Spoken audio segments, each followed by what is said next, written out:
right here on the Street High Edutainment Show. Once again, we have another doctor, Mrs. Fairfax. Right? Yes. Kind of like tell us exactly what do you do and your purpose of being here today. Okay. I'm on faculty at Norfolk State University in the School of Social Work. My area, my concentration is Black Studies. And I'm here today to talk about the intercontinental wonderful story of African people in Angola who were captured and brought here and placed in the heinous system of enslavement.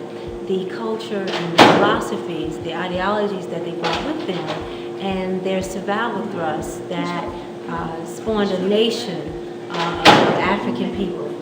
More importantly, though, I believe that we need to talk about how they survived so that we can co-opt those lessons and survive in this 21st century of a very different kind of manifested racism. And that's why I'm here today.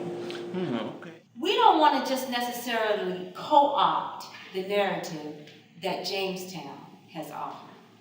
We want to expand the narrative. We have to remember that at the turn of the Common Era, 1000 Common Era, some people may use, I know old school folks may use after death AD. African countries were equal world players. Equal world players.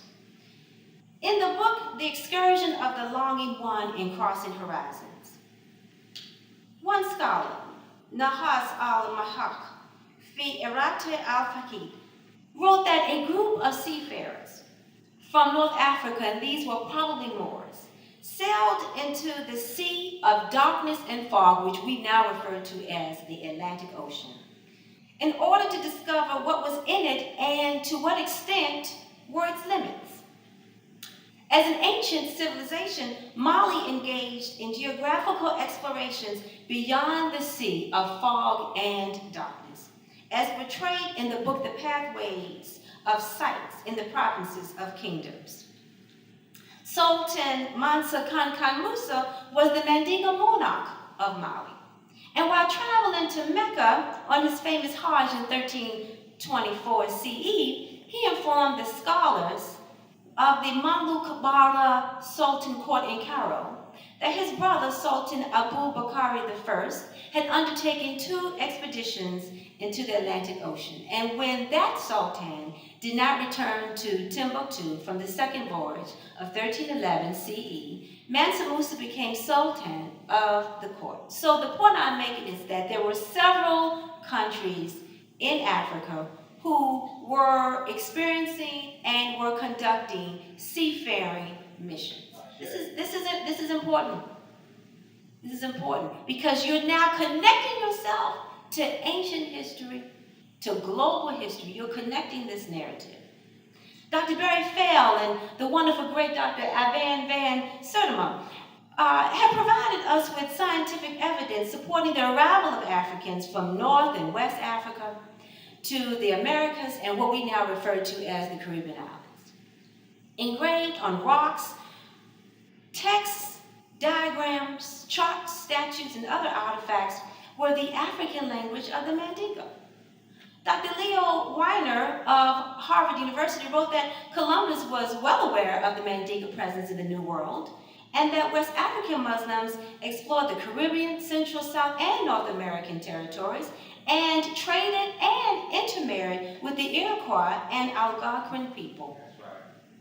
Early Spanish and Portuguese explorers, including Columbus, were able to voyage across the Atlantic due to Mali's geographical and navigational information. Columbus had 2 African captains, Martin Alonso Brizon and Vicente Yáñez Pinzón. Also, Juan Garrido was an African Spanish conquistador who traveled with several Portugal expeditions into the Americas in 1502, and in fact, he was with Juan Ponce de Leon when Florida was settled in 1513. He is credited, Juan Garrido is credited, to be the first to cultivate wheat in the Americas. And so there are persons who challenge 1619 as the year of the entrance of African people, and we need to be aware of that.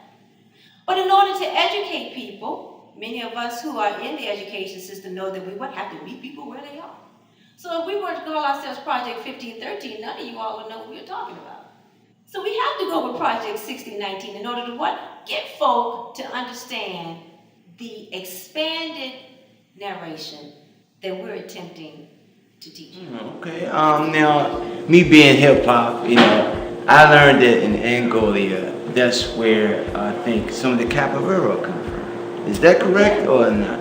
Now, I don't know if Angola can be the only country. It's one of the places they Africa, say but that does perhaps- the martial arts. Absolutely. And Angola is also known for the Brer Rabbit stories that many of us grew up on, and the domestication of animals, war strategy because of that great queen Nzinga, or Njinga as some would pronounce, and for its storytelling, its narration, and for its strong religious and spiritual system, which I believe we have inherited. Angola's music is powerful. The use of the drum, as we found in the other West African empires, very, very powerful. And so Angola means a great deal to people of African descent here in America, no doubt about it. That sounds wonderful. We don't learn something here today on Street Hike today. And I thank you for taking the time.